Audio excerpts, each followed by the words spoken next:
Presentamos Geopolítica en RCR.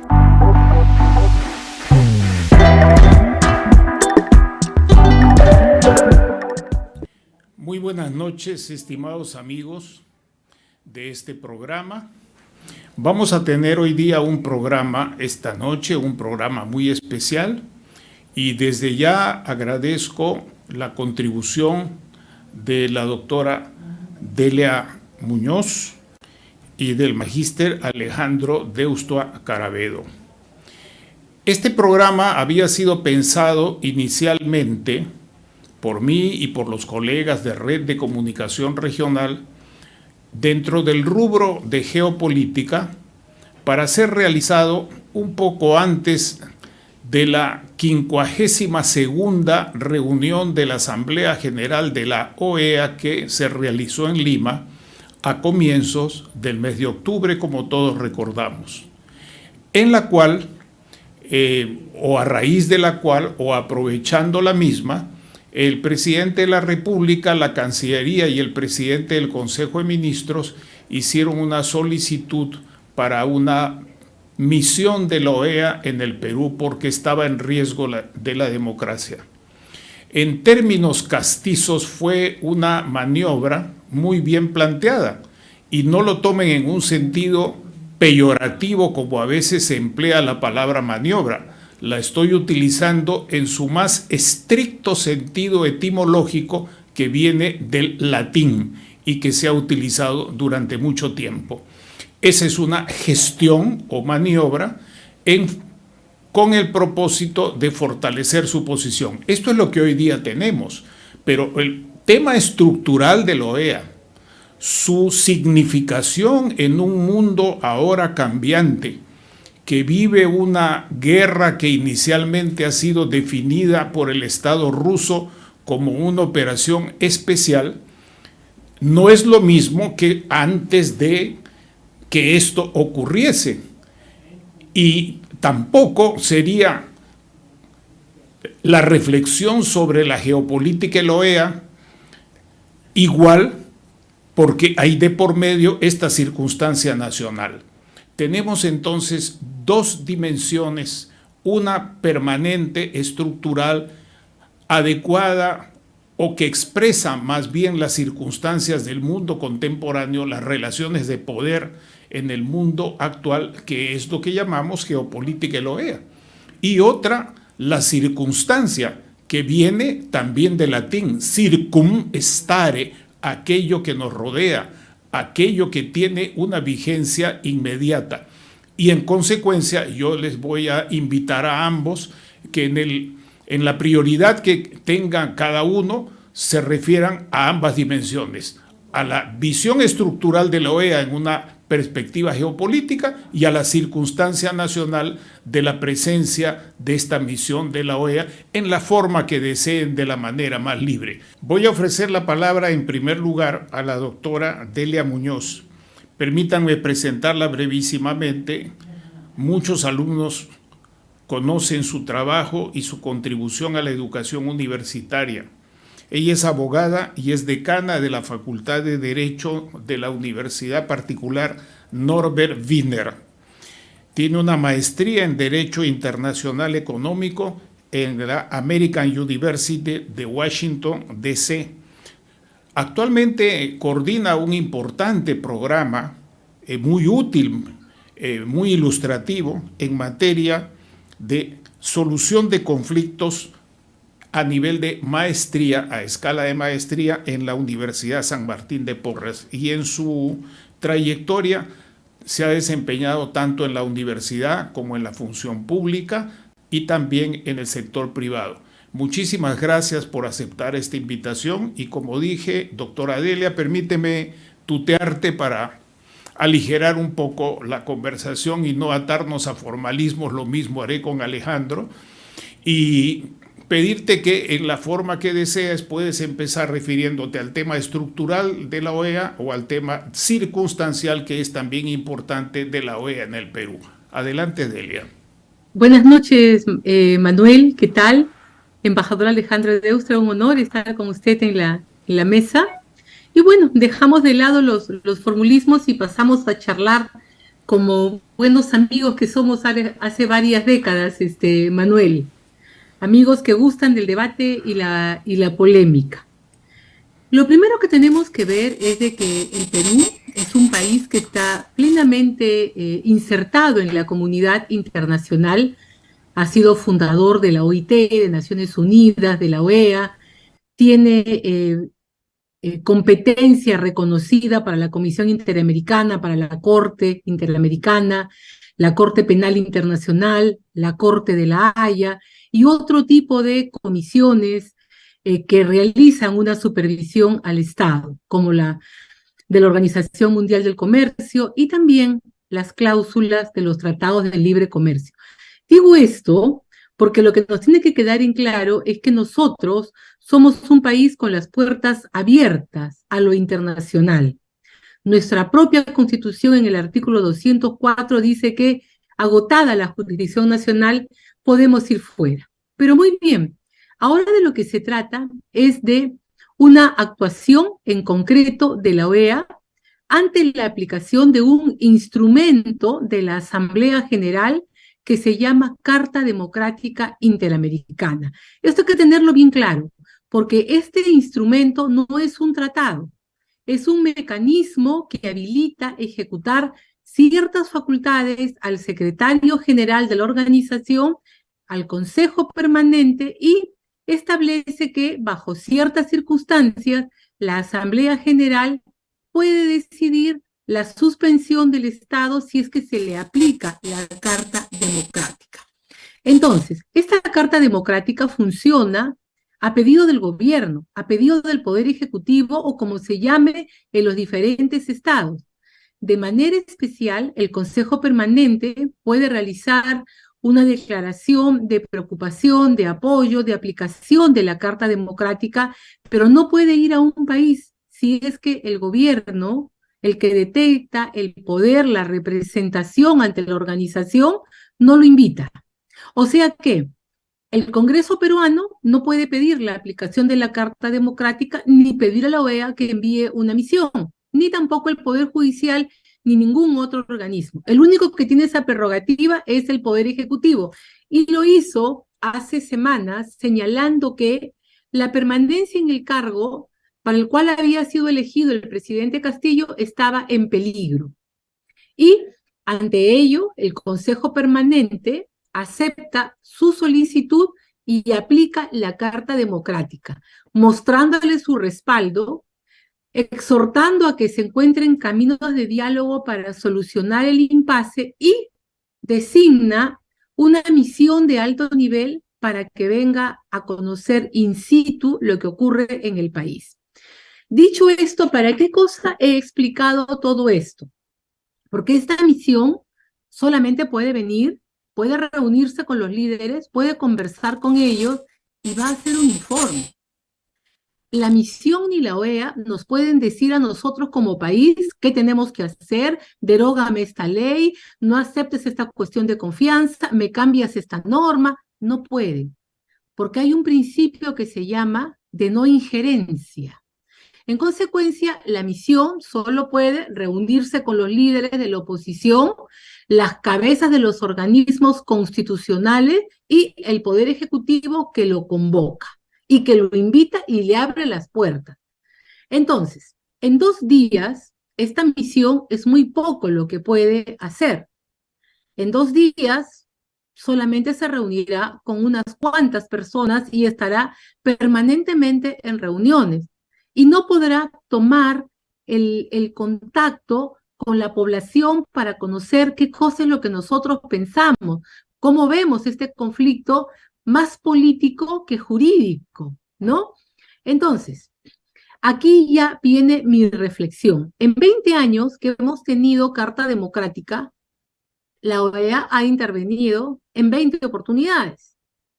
Y en muchas de ellas, la salida que plantea es mesa de diálogo con líderes de la oposición, líderes del gobierno, más reforma constitucional y elecciones libres. ¿Es eso lo que se quiere para el Perú? ¿Es eso lo que van a plantear? Aquí me quedo, Manuel. gracias. Muy claro, muy preciso. No me corresponde hacer el comentario, sino ahora ofrecerle la palabra a Alejandro Deusto Acaravedo para que él, si desea, empiece su intervención refiriéndose a este tema o al otro tema, al tema contextual y estructural. Alejandro es una de las pocas personas en el país que ha realizado 2 maestrías importantes en Relaciones Internacionales y Gestión Pública, también en los Estados Unidos, en Johns Hopkins University y en la Universidad de Harvard. Tiene un máster en Relaciones Internacionales, estudió en la Escuela de Estudios Avanzados de Escuelas Internacionales de la Primera Universidad y Gestión Pública en la Kennedy School of Government de la Universidad de Harvard. Yo he conocido a Alejandro años atrás, durante el periodo en que venía al Perú y cuando yo estaba como funcionario consultor en la OEA, él ha tenido un importante trabajo en el país y en el extranjero, en el Instituto de Estudios Internacionales, pero también como profesor universitario en la Academia Diplomática. Tiene también, como Delia, muchas publicaciones. Esto es el perfil de nuestros 2 pesos pesados que tenemos hoy día.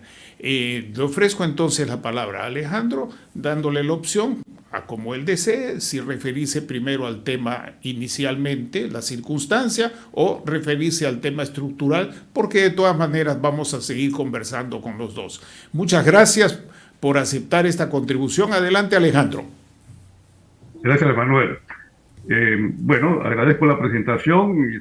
Es ineludible, dada la presencia de la Comisión de Alto Nivel enviada por la OEA en el marco de la Carta Democrática al Perú, que se encuentra entre nosotros en estos días, por muy corto tiempo, como ha sido dicho, referirse a este muy importante acontecimiento. Un acontecimiento que está enmarcado, como se ha recordado bien, en un instrumento que es la Carta Democrática, cuya finalidad es fomentar y consolidar la democracia representativa en la región. Entendiendo por democracia representativa una función indispensable para la paz, la estabilidad y el desarrollo en la región.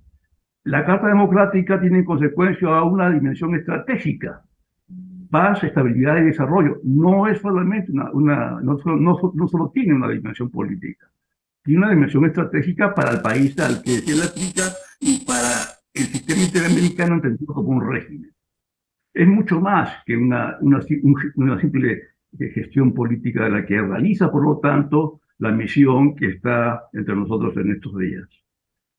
Ahora, ¿quiénes pueden invocar la Carta Democrática? Se realiza a través, como ha sido recordado bien, a través de los gobiernos, no de ninguna otra función. Es función exclusiva de los gobiernos, pero se activa a través de el secretario general de la OEA, a través del Consejo Permanente y eventualmente una Asamblea General, que son las instituciones fundamentales de la OEA.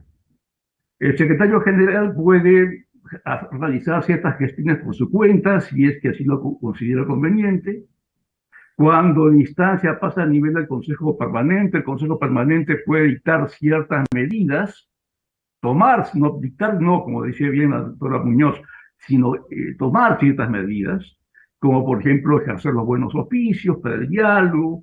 En fin, no hay punición, no hay coerción en esto, salvo en el caso de que la presunta situación de quiebra democrática en el país se mantenga. Si esa presunta situación se mantiene, el país, o sea, en este caso el Estado peruano, si fuera el caso, puede ser suspendido de su participación en las diferentes instancias de la OEA, elemento coercitivo. De verdad que sí lo tiene.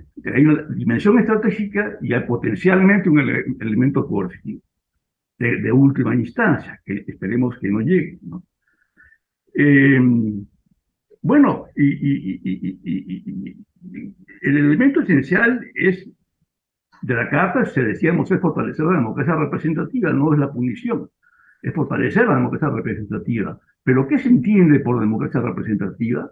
No solamente se entiende el ejercicio del voto, la aplicación el disfrute de las libertades o el respeto de los derechos humanos. También se requieren ciertas funciones que están estipuladas en el artículo 4 de la Carta, como por ejemplo el ejercicio de la probidad, o sea, la austeridad, la honestidad en el gobierno, la transparencia, es decir, lo contrario a la opacidad en el gobierno, y una adecuada gestión pública. Bueno, son precisamente estos elementos que forman parte instrumental de la democracia representativa, del ejercicio de la democracia representativa, que no han sido tomados en cuenta ni por la solicitud peruana ni por los mecanismos decisorios de la OEA al decidir enviar una comisión como la que está en el Perú en este momento. Y con toda claridad se puede decir que no hay transparencia en este gobierno opaco, donde ha habido toma de decisiones fuera del escenario físico que alberga la presidencia de la República. Obviamente no ha habido una buena gestión pública, la proliferación de ministros en todas las instancias, incluyendo la Cancillería, nos ha llevado al borde de la anarquía. Realmente no se pueden tomar decisiones en situaciones de emergencia, una eventual repetición de la pandemia del COVID, una situación de insubordinación o insurrección en el país, o cosas de esa naturaleza. Y obviamente no ha habido probidad, ¿no? Precisamente la Carta Democrática ha sido propuesta, se ha solicitado su aplicación, teniendo en cuenta la denuncia constitucional presentada por la fiscal de la Nación. Este es el punto. Después de que la fiscal de la Nación ha presentado su denuncia ante el Congreso, el gobierno ha reaccionado de esta manera. Y también lo hizo en la Asamblea General de Naciones Unidas, cuando sostuvo el presidente Castillo delante de la comunidad internacional que en el Perú se vivía los prolegómenos de un nuevo golpe de Estado. Así lo dijo el señor Castillo. Bueno, ahora lo dice después de que la fiscal de la Nación somete al Congreso su denuncia constitucional para consideración del Congreso. ¿Cómo puede entonces el secretario general de la OEA y el Consejo Permanente, o sea, los embajadores de los países en Washington, D.C., tomar una decisión en 24 horas que implicaba, número uno, una solidaridad automática con el gobierno? Solidaridad con el gobierno, cuando el gobierno está imputado, la cabeza del gobierno está imputado de eventuales actos delictivos, caracterizados por una jefatura de organización criminal. Eso no ha sido considerado ni por el secretario general ni por el Consejo Permanente. Y 24 horas han solidarizado y en los siguientes días han nombrado esta comisión que hoy día nos visita con el propósito, según la solicitud, de hacer un levantamiento, entre paréntesis, objetivo de la situación y eventualmente promover un diálogo. ¿Un diálogo con quién? Con alguien que está imputado o potencialmente es inimputable por la Fiscalía de la Nación, que puede realizar un diálogo en esas condiciones, por alguien que no desea retornar a la probidad, a la transparencia o a la buena gestión pública y mantiene ministros disfuncionales. ¿Es posible ese diálogo? Es una apuesta demasiado arriesgada decir que sí es posible. Esa es la situación en la que nos encontramos en este momento y por eso es que tratamos la circunstancia. Me reservo para más adelante una opinión sobre la misma Carta Democrática, sus antecedentes y como había sido el motivo que había sido referido por Manuel en los condicionamientos geopolíticos de la OEA. Gracias, Manuel. Gracias, doctora. Hasta aquí tenemos entonces un marco jurídico y de procesamiento de procedimientos bastante claro y un contenido de factus de eventos, de datos, de hechos que simplemente hay que decir que están basados en evidencia.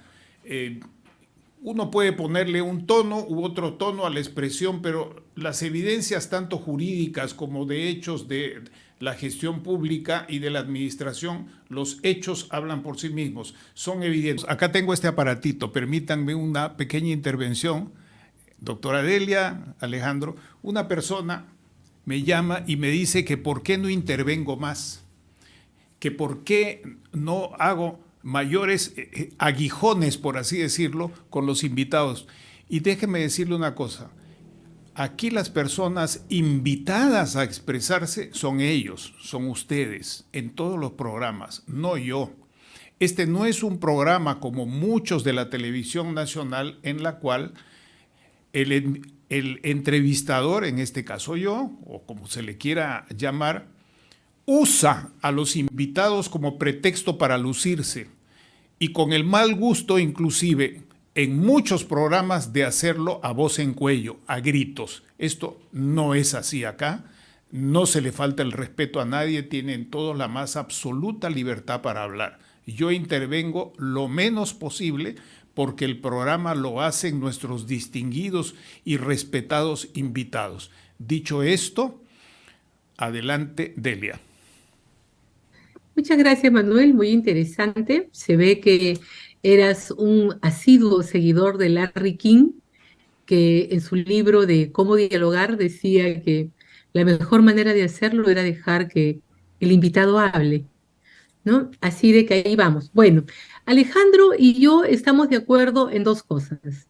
En la rapidez de los plazos, tanto para adoptar una decisión al amparo de la Carta Democrática y en el poco tiempo que vienen al país los integrantes de la misión diplomática.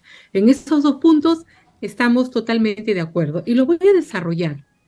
O sea, si ustedes hubieran seguido, como seguro lo ha hecho Alejandro y Manuel, el debate en el Consejo Permanente, se hubieran sorprendido que esta decisión, que considera que la institucionalidad democrática en el Perú está en problemas, está afectándose al presidente de la República, se basa esencialmente en un informe oral, ¿no?, del representante de la Comisión Interamericana en esa sesión.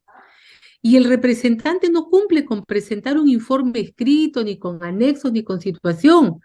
Lo que hace es entregar una nota de prensa, resumen de su visita realizada al Perú, que tenía por objeto ver la contaminación que la empresa Repsol causó el año pasado con un fuerte derrame de petróleo, y de costadito le habían puesto la gobernabilidad, ¿no? Y es sobre eso que hacen toda esta presentación del caso de la situación peruana, con un profundo desconocimiento de lo que ocurre en el país, donde el Congreso y el Poder Ejecutivo vienen utilizando las más diferentes figuras constitucionales y legales que se les permite, ¿no? Y que adicionalmente ese tipo de planteamientos, como los que formula la Comisión Interamericana ante el Consejo Permanente, que se debe de considerar un golpe de Estado cuando un presidente requerido es convocado, que el juicio político constituye una afectación al poder, etcétera, todos esos temas la Comisión Interamericana los planteó como fundamentos ante la Corte Interamericana en el 2017, para que emita una opinión consultiva y establezca cómo es que se deben entender los derechos políticos en el continente y señale que el uso de determinadas figuras constitucionales constituía un golpe de Estado asolapado. ¿Y saben qué pasó? La Corte le dijo, no, comisión, esas teorías que tú traes no se pueden aceptar, porque aquí se analiza caso por caso, tema por tema, porque el continente es muy diverso. Los países cuentan con diferentes formas de gobierno. Y es con esos argumentos que la Corte no les aceptó que van ante el Consejo Permanente y hacen que se aplique la Carta Interamericana. Entonces, Volvamos nuevamente al tema de Perú. Perú tiene un problema, sí, de gobernabilidad y de gobernanza, porque el principal responsable de la ejecución de las políticas públicas para hacer que los ciudadanos accedamos a servicios y hagamos realidad nuestros derechos, la tiene el Poder Ejecutivo. Poder Ejecutivo que no está gobernando por diferentes razones, pero uno entre a la página web del Ministerio de Economía y Finanzas y va a encontrar que la ejecución presupuestaria es bajísima. Esa responsabilidad la tiene el Poder Ejecutivo, no la tiene ni el Poder Judicial, ni el Ministerio Público, ni el Congreso. Ellos son los que están generando una ineficiencia en el gasto público, que es lo que hace que los ciudadanos pues accedan a una serie de prerrogativas. Ahora, ¿qué cosas pueden ver en 24 horas? 2 horas con el presidente, 2 horas con el presidente del Congreso, 1 hora y media más con la presidenta del Poder Judicial, otra hora más con el Ministerio Público. Cada uno tiene su opinión de una parte de los hechos. Acá, los ciudadanos de a pie como nosotros, también tendríamos que ser escuchados. Si ellos van a propugnar como representantes de la OEA una mesa de diálogo, de la cual yo soy una persona que defiende esa institución, tendrían que tener conversaciones mucho más amplias. Ahora, tendrían que convocar a diferentes personas, a los decanos de los colegios de abogados, a los representantes de las organizaciones de investigación más conocidas, a los grupos de politólogos, para que le den a conocer su percepción y puedan realmente formarse una idea. Acá todo ha sido muy rápido y el discurso, adicionalmente, durante el desarrollo del Consejo Permanente, era un discurso muy político. Y claro que tiene que ser político, porque la OEA es una organización política y los que están allí son representantes de estados que también están atravesando situaciones muy parecidas a las peruanas, donde hay cuestionamientos por corrupción, por ineficiencia, por designar personas amigas para que ejecuten la cosa pública. Entonces, uno lo que está viendo acá es que este es el pretexto para generar eventualmente barreras de impunidad en nuestro continente. ¿Vamos a permitirlo? ¿Vamos a quedarnos callados ante esos? No. El problema central que tiene que ver la misión de la OEA es el problema de la corrupción en el poder. Acá me quedo. Nuevamente, muy claro todo. No necesito ningún otro comentario de mi parte, sino solo ofrecerle la palabra a Alejandro. Tu turno, Alejandro, por favor.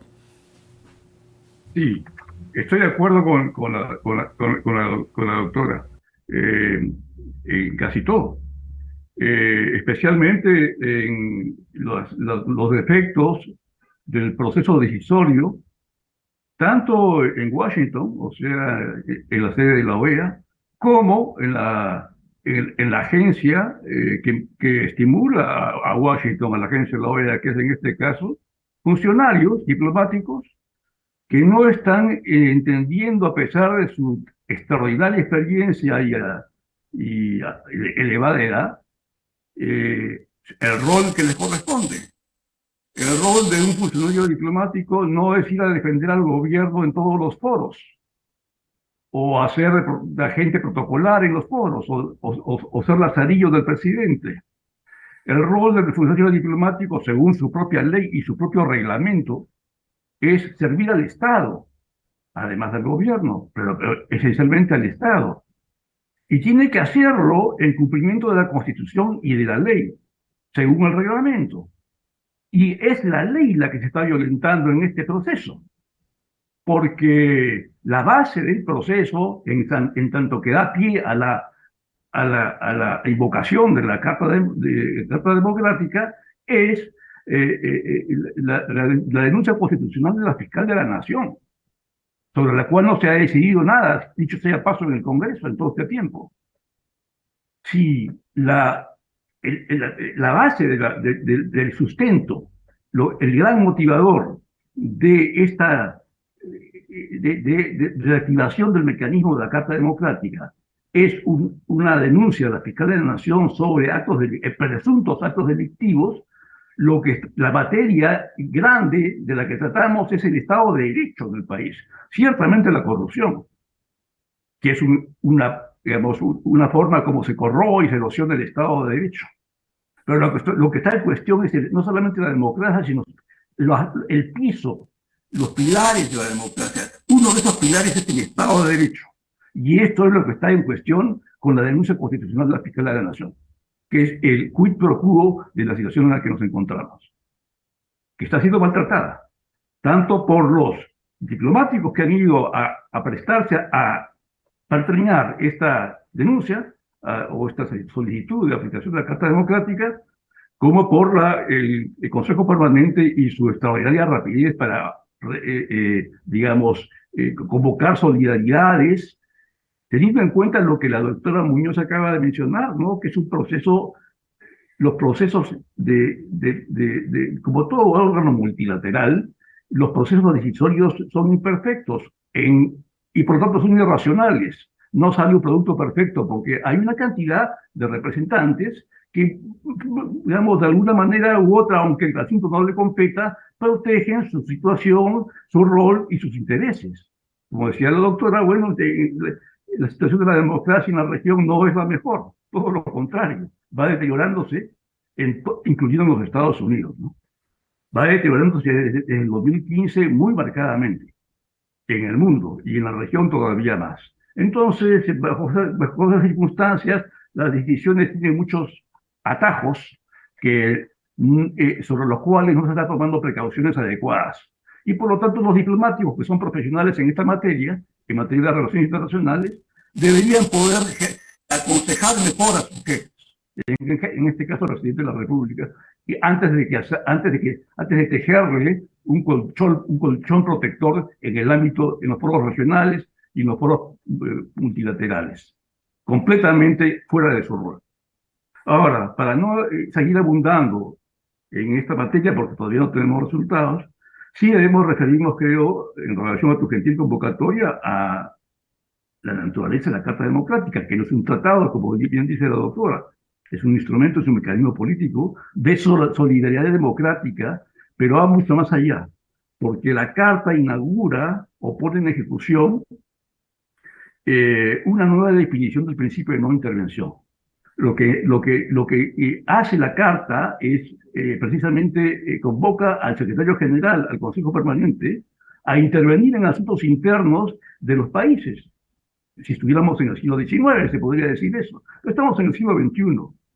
Y la definición del principio de no intervención ha cambiado, así como cambió la definición de soberanía. No estamos en las soberanías absolutas del siglo XIX, estamos en el ámbito de las soberanías relativas, donde la democracia es un factor relativizante de esas soberanías.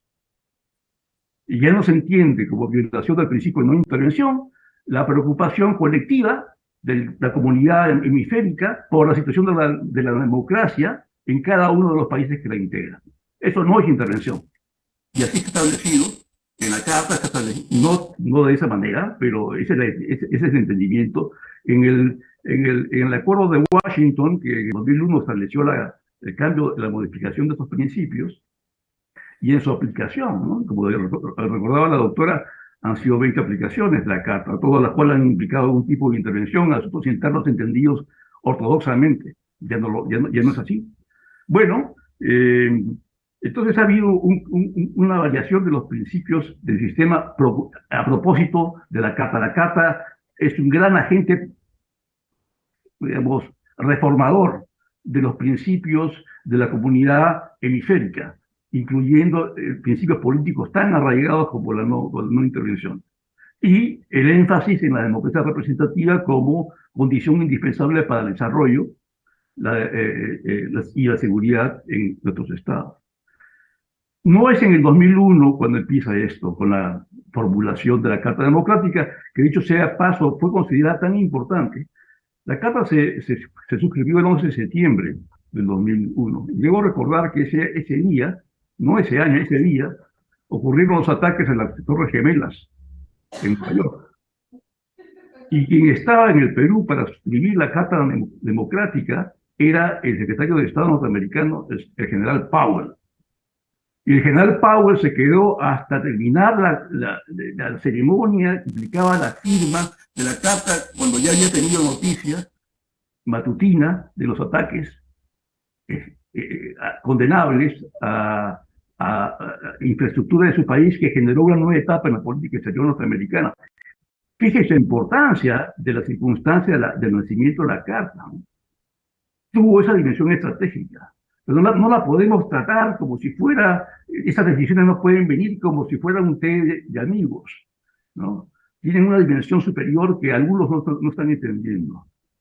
Que además se remonta a 1991, cuando se estableció la resolución, la misma OEA emitió la resolución 1080, que establecía los prolegómenos de la Carta, es decir, la cautela de la democracia representativa, teniendo en cuenta potenciales medidas que no definía, que la colectividad hemisférica podría adoptar. Unos meses más tarde, eso fue suscrito por Fujimori, increíblemente. Y unos meses más tarde, en abril de 1992, viene el autogolpe.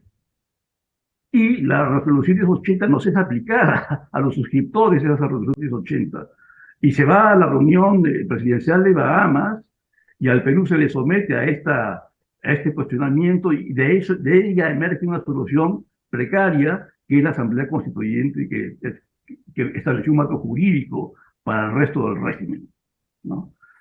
Eso nació en Bahamas, o sea, hubo mano foránea en esa gestión, lo que no implica violación del principio de no intervención. Fue una sugerencia aceptada por el Perú, y el Perú procedió soberanamente a hacer lo que tenía que hacer, establecer un marco jurídico a través de una asamblea constituyente. Eso ocurrió a los pocos meses de la resolución 1080. Y luego viene la modificación de la Carta de la OEA. Obviamente había que modificar en Washington, creo que es en el año 2000, en el 2001. Entonces, estamos en el ámbito estamos en el ámbito de aplicación de un instrumento innovador y reformista en el ámbito hemisférico, que merece mejor trato. Especialmente cuando ya no es la Carta Democrática solamente, sino la propia Carta de la OEA, que ha incorporado el punto en el artículo 9, que establece que se puede suspender a un Estado si es que ese Estado ha violentado la normalidad democrática de su gobierno o de su régimen interno. Eso ya está establecido en la misma Carta de la OEA. No, está establecido también en la Carta Democrática, pero lo extraordinario es que está establecido en la Carta de la OEA reformada, ¿no? Simplemente para tener una perspectiva más clara de la dimensión jerárquica de este instrumento, que, a pesar de no ser un tratado, ha revolucionado en el marco liberal, claro, porque organizando el escenario estratégico. Esto ocurre después de la caída de la Unión Soviética, la emergencia de los Estados Unidos como el gran articulador liberal del mundo occidental, y de la expansión de los principios liberales de economía de mercado y la democracia representativa. Este es el escenario estratégico. Bueno, la Unión Soviética cayó en el 91, y en el 91 se estableció la resolución 1080. La Carta ocurrió 10 años más tarde. Pero en ese proceso de ampliación del escenario liberal en el mundo. Creo que tendremos una tercera intervención, Manuel. Sí. O ya. Sí, permíteme. Lo dejamos para más tarde. Sí, permíteme hacer un pequeño comentario.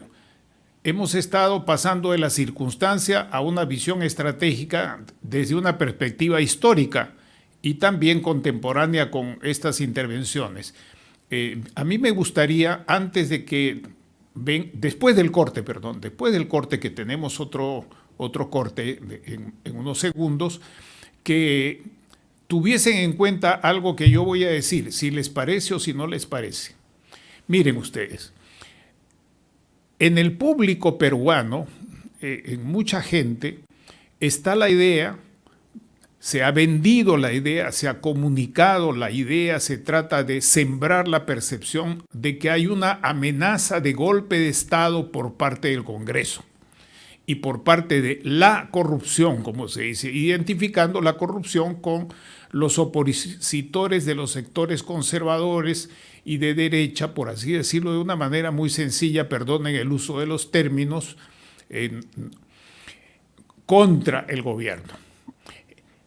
Frente a esta percepción, esta política de comunicación social, que es evidente que no estoy inventando nada, esto está presente todos los días en Lima, en el extranjero, inclusive a través de algunos periodistas que alimentan a Deutsche Welle y a otros medios de comunicación internacionales que yo todos los días le dedico varias horas a analizarlo, a verlo, así que no estoy inventando nada, ustedes lo pueden comprobar. El hecho es que esto da pie a la maniobra de pedir la presencia de la OEA.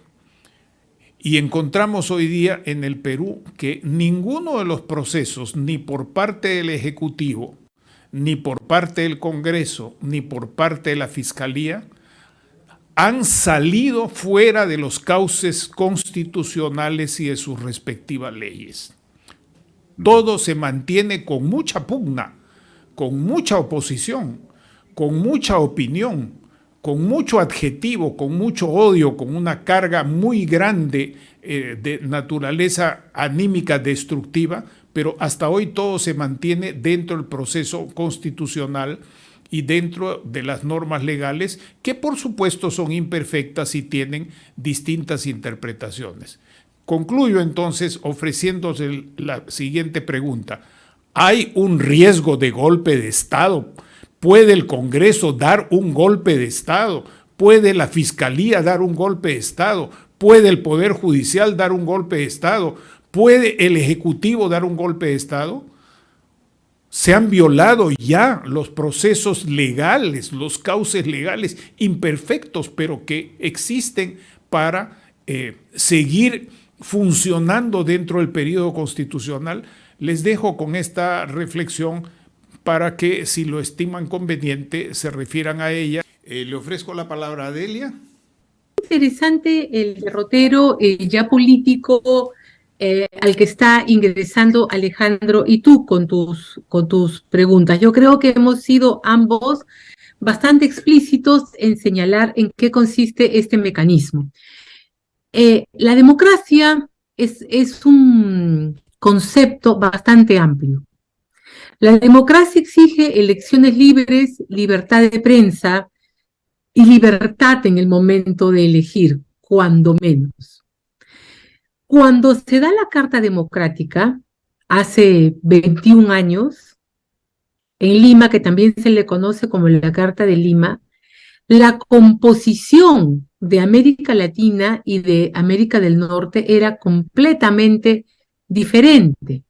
Lo que está ocurriendo en los últimos tiempos es que los preceptos jurídicos internacionales y el concepto de democracia se va acomodando a los idearios políticos de los diferentes gobiernos que manejan nuestra región. Entonces, estamos viendo que no es posible obtener ninguna sanción ni contra Venezuela, por ejemplo, porque no se alcanza el número de votos, y no por falta de razones reales y jurídicas, sino porque al ser un órgano político, donde se toman estas decisiones, los votos responden a las negociaciones y a las alianzas políticas que se realicen. Dicho esto, en la actualidad, estamos viendo que tenemos a 5 cancilleres en ejercicio, de los cuales 3 por lo menos representan una determinada tendencia ideológica que podríamos considerar afín al gobierno del presidente Castillo. Luego también están 2 vicecancilleres donde también tenemos la mitad, mitad. Entonces, ¿qué cosa es lo que se ve? El presidente Castillo, cuando gana las elecciones, no tiene mayoría en el Congreso. Y su tema de campaña había sido constituyente y referéndum. Esto le fue negado por el Congreso porque, como bien señala Alejandro, todos los planteamientos se han resuelto por la vía constitucional y los procedimientos establecidos, porque nuestra Constitución no establece la modificación mediante un referéndum directo. Tiene que haber siempre una intervención del Congreso y éste la puede derivar o no para consulta popular. Entonces, para mí, desde mi visión que me he leído todas las intervenciones de la OEA a través de la Carta Democrática, del seguimiento, como dice Manuel, que uno realiza de las noticias, de las formas en que han actuado las otras comisiones, es que el actual gobierno, utilizando algunas fuerzas diplomáticas que los asesoran, está buscando utilizar el mecanismo de la Carta Democrática, la presencia de la OEA, para llevarnos a una mesa de diálogo. Y en esa mesa de diálogo, decir de que la mejor salida es el referéndum para unas elecciones y un cambio constituyente. Es decir, se quiere ganar por una vía jurídica lo que no ganó en urnas, porque el presidente Castillo en la primera vuelta no ganó en una manera contundente con su propuesta. Él va a una segunda vuelta donde lo que hay es un balotaje, una votación por descarte. Él es presidente porque la mayoría de los peruanos estaba de acuerdo en que él sea presidente, pero en la primera vuelta él no tuvo este respaldo mayoritario que le dé una bancada que pudiera trabajar este punto jurídico y político esencial. Y ahora está haciendo, como se dice, un shortcut para llegar a eso, ¿no? Entonces, hay que prestar muchísima atención. Como dice Alejandro, la OEA no tiene capacidad de injerencia, tiene mecanismos para hacer. La Carta Democrática ha desarrollado mucha legitimidad y eso es lo que le da fuerza. Pero el Perú no es un protectorado. El Perú no necesita que le digan qué tiene que hacer y cómo tiene que hacer, porque para los observadores nacionales nos queda claro que es el Poder Ejecutivo y otros líderes los que no tienen esa capacidad de establecer un plan político que haga funcionar el país. Si la oposición fuera tan fuerte como dice el presidente, si el Ejecutivo se ve afectado por un Congreso que lo quiere sacar, ya lo habría hecho hace rato. Y eso no ha ocurrido, porque el Ejecutivo también se defiende y utiliza todo tipo de articulaciones que también la ley se lo permite, como cuando va a la Fiscalía a decir, no hablo porque me acojo a mi derecho a la inocencia, no acojo porque mi derecho a permanecer callado, denunciar al policía que por orden de la fiscal lo investiga, denunciar a la fiscal de la nación. Entonces, también está usando, y esta es su última carta para lograr en la vía de los hechos lo que no pudo ganar con los votos.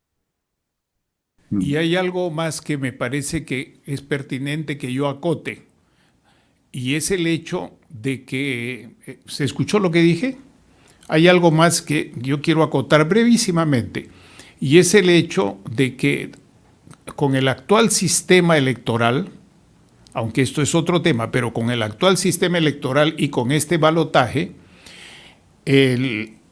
el presidente de la República ya no tiene ni siquiera la primera minoría del Partido Perú Libre con el cual ganó las elecciones y que lo llevó como candidato, después de estar varios años en el partido de Toledo, porque él ha sido toledista del Partido Perú Libre, del Partido Perú Posible, eso es lo que la gente no se acuerda.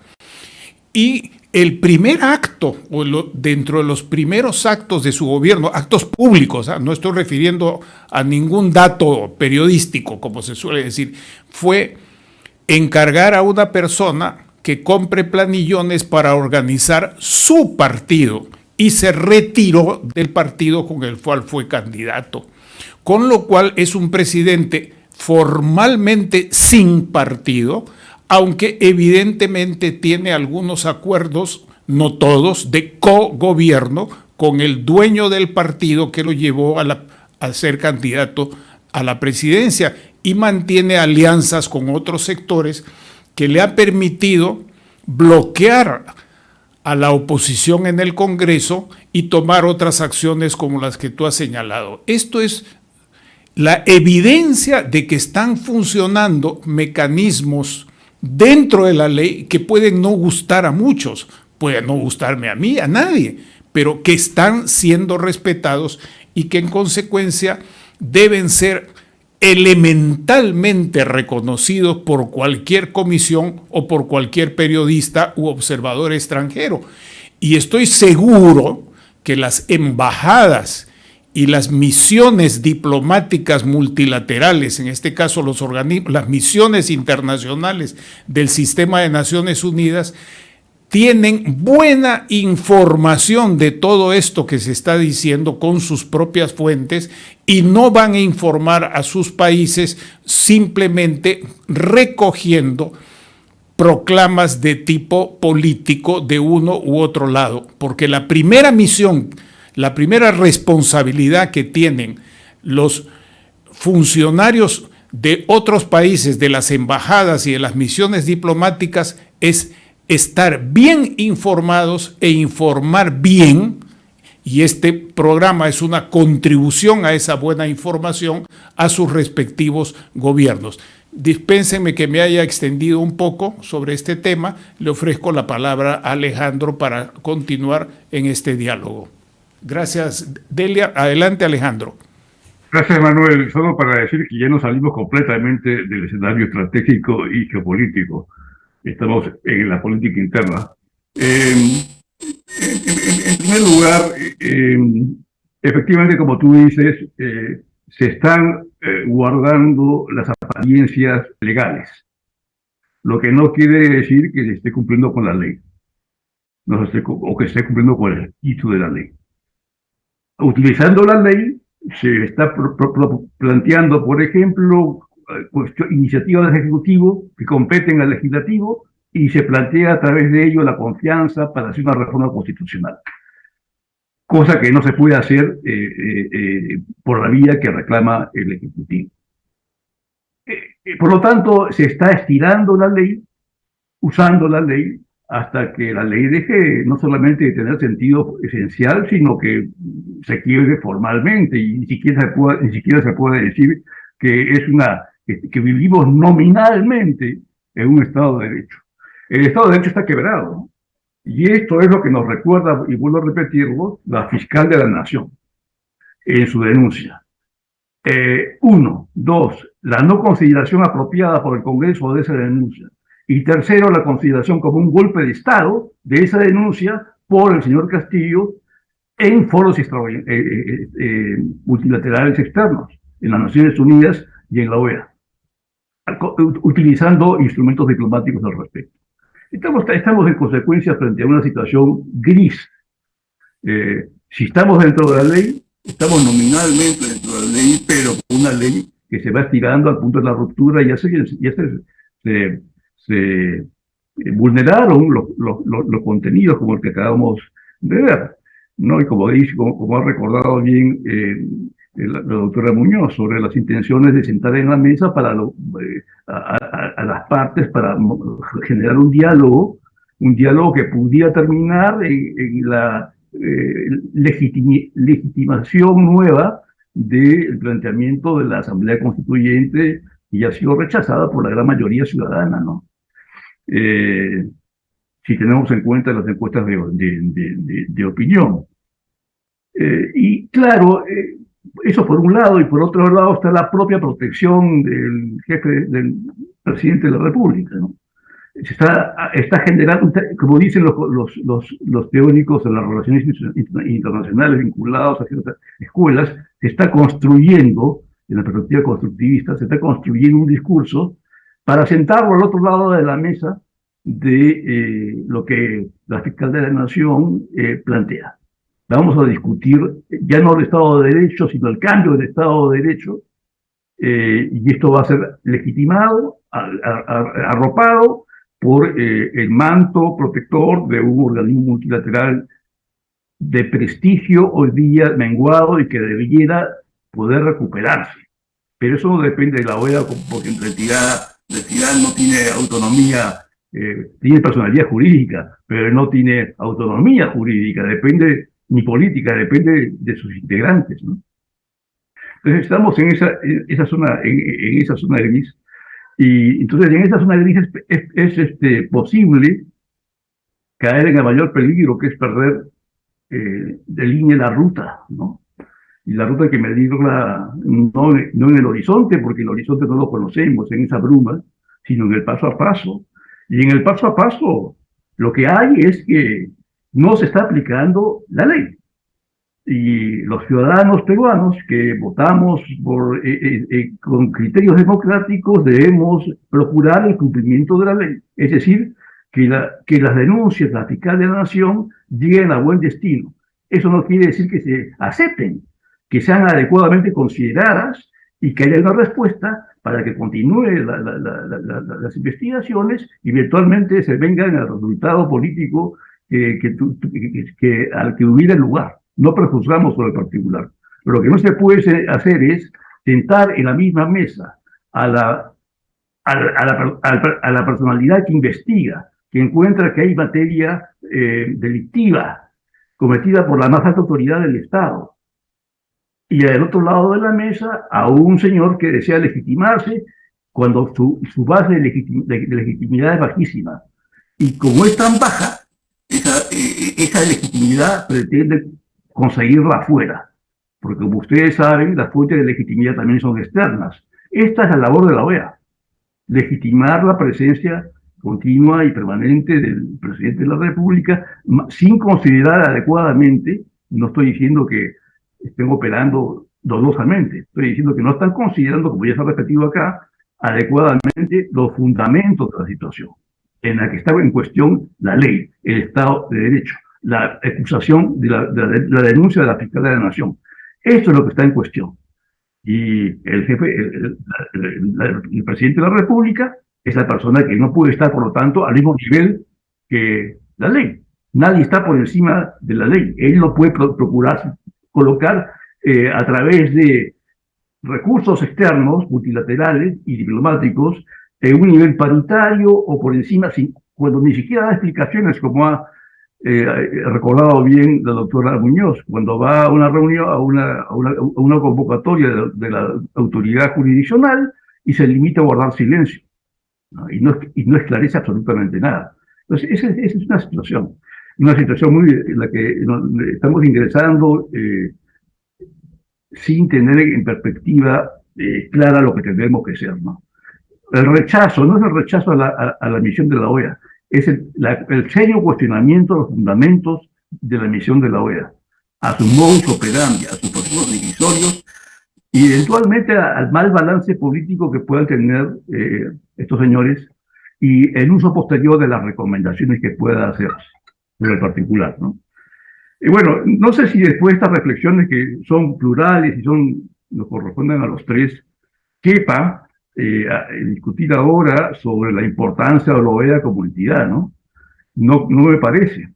Pero lo que sí se puede decir es que en este proceso, en este proceso secuencial de aplicación de la Carta Democrática, donde los éxitos son, digamos, muy largamente minoritarios en relación a los fracasos, está en juego también los nuevos fundamentos de la OEA.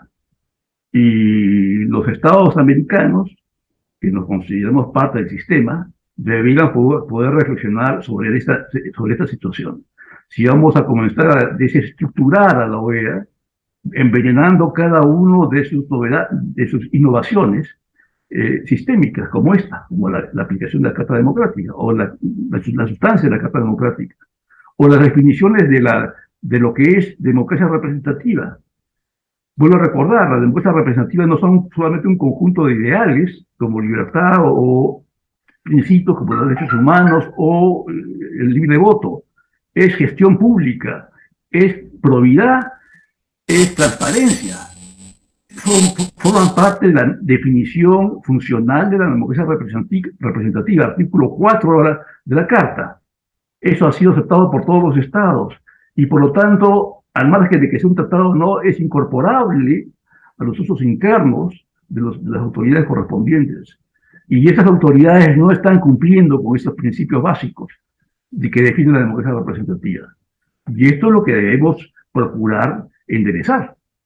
No solamente en el Perú, sino en el resto de la región. Es una tarea de muy largo plazo. Pero empecemos por el Perú.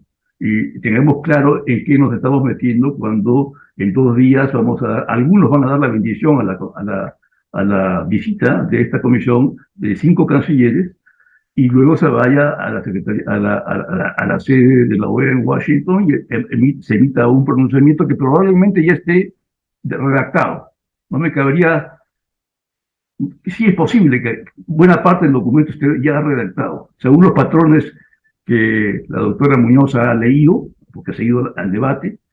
Seguramente ya va a encontrar en el nuevo documento repeticiones o elementos parecidos a escenarios distintos, porque probablemente ya esté redactado alguna parte, y es más, probablemente ya esté decidido en alguna medida el escenario A y el escenario B, ¿no? Como en una guerra. ¿Qué comunicado sacamos? En el caso de Victoria, sacamos el comunicado A. Si perdemos la batalla, entonces sacamos el comunicado B, y ambos comunicados están redactados antes de la batalla. Esa es la situación que debemos evitar, ¿no? Y nuestros diplomáticos debieran contribuir a esclarecer esa situación, en vez de estar sirviendo de fogoneros de un tren corrupto y violatorio del Estado de Derecho. Gracias, Alejandro. No me gustaría a mí que profundizáramos en este aspecto que acabas de tocar, pero que me parece evidente. Más bien, me gustaría adelantar una cosa, si cuento con la benevolencia de ustedes, y es en una próxima oportunidad conversar sobre el documento que va a emitir. Ese documento tiene que considerar, es un informe de esta naturaleza. Ustedes me corrigen si estoy equivocado, o mejor refiéranse a las características que debe tener un buen informe de una buena misión. Yo he trabajado de cerca con la OEA y en otras circunstancias de guerra, de paz, de alteración de orden democrático, pero me gustaría que ustedes se refieran brevemente a ese aspecto. Delia, si te parece conveniente. Un informe de esta naturaleza, ¿qué debe decir? O qué no debe decir, y que luego nos reservemos para una conversación independientemente de otras cosas que te hayan quedado en el tintero. Adelante, por favor. Mira, el único punto de desacuerdo que tengo con Alejandro es que la realidad interna peruana no es un tema nacional, es un tema estratégico. Porque aquí lo que están haciendo los estados es utilizar la situación peruana para establecer sus propios muros de impunidad y que sus altos gobernantes tampoco respondan ante tribunales nacionales por estos hechos, ¿no? Y acusar fácilmente a los grupos opositores de generar problemas internos viene siendo una constante, ¿no? Hay que recordar que el presidente Maduro está denunciado ante la Corte Penal Internacional y varios de sus altos funcionarios también están siendo denunciados en cortes americanas por temas de lavado de dinero. Lo mismo ocurre en Argentina. Entonces, uno comienza a ver la región y comienza a ver las cosas que existen por allí. Muy bien. Y finalmente terminar con este tema americano, señalando que en el 2017-2018 la OEA ayudó a Nicaragua en determinado tipo de situaciones, intentó aplicar la carta nuevamente a fines del 2021 y la respuesta del gobierno de Ortega ha sido su carta, pero de retiro de la organización. ¿no? Así de que, bueno, por allí estamos. ¿Qué debe tener un informe? Un informe tiene que tener una parte de antecedentes, tiene que tener una parte de hechos. Y los hechos no son los que dice un sector o dos, son los que dicen los diferentes actores de la sociedad. Cada uno de nosotros, en función a nuestra visión cultural, al lugar en el que ocupamos en la sociedad, tenemos una visión de los hechos. Y cuando uno los contrasta, puede llegar a establecer no la verdad, sino lo que está ocurriendo. Y ese es el tema de fondo. ¿Qué está ocurriendo en el Perú? En el Perú hay que determinar con mucha claridad en el informe. Pero si ya, como pensamos Alejandro y yo, esto ya está hasta en borrador, ¿no? En realidad va a ser una ratificación de esa aclamación del primer informe, yo mantengo mis dudas. Hay países con bastante peso todavía al interior de la organización, sobre todo los de América del Norte, que lo que salieron a decir después de que se aprobó la aplicación de la Carta era que esperaban que el presidente Castillo actúe con transparencia. O sea que en buena cuenta dijeron, estamos apoyando, pero te pido también que entregues información básica para todo lo que le están pidiendo. ¿Qué más debe tener un informe? Un informe, cuando se acusa de algo a una sociedad, tiene que señalar quiénes son los actores que están atentando contra el sistema democrático. Tiene que decir cuáles son esos actos vulneratorios del sistema democrático. Por eso que acá es importante lo que decía Alejandro, que estamos ante actos políticos que están previstos en la Constitución y que los actores están ejerciendo esas facultades, ¿no? Entonces, ¿cuál va a ser la tipificación del acto de vulneración del orden constitucional? Como bien dice Alejandro, hoy en día las democracias no se miden únicamente con llamar a elecciones. Hay otra serie de componentes, el cumplir respeto a los derechos humanos. Tienen que identificar, ¿no? ¿Qué cosa es lo que está pasando? ¿Por qué el presidente de la República está armando ronderos al entregarles armamento, camionetas y lanchas? ¿Por qué el Congreso censura a un ministro? ¿Por qué el ministro renuncia antes de que lo censuren? Son todos los hechos que requieren una fineza de análisis que deben de estar contenidos en el informe. Ojalá que escuchen al pueblo. Justo una amiga me comentaba que hace un momento concurrió al Swiss Hotel a reunirse con la misión de alto nivel, la fiscal de la Nación, y cuando llegaba con todo su grupo de abogados para esa reunión, el público que estaba allí presente la aplaudió con fuerza. Entonces, ese es el mensaje que tiene que llevarse la misión de alto nivel. El pueblo está pidiendo que se esclarezcan las cosas y que se tome en serio la lucha contra la corrupción. Y más adelante continuaremos, Manuel, conversando quizás sobre el documento que ya salga. Ahí lo dejo. Muchas gracias.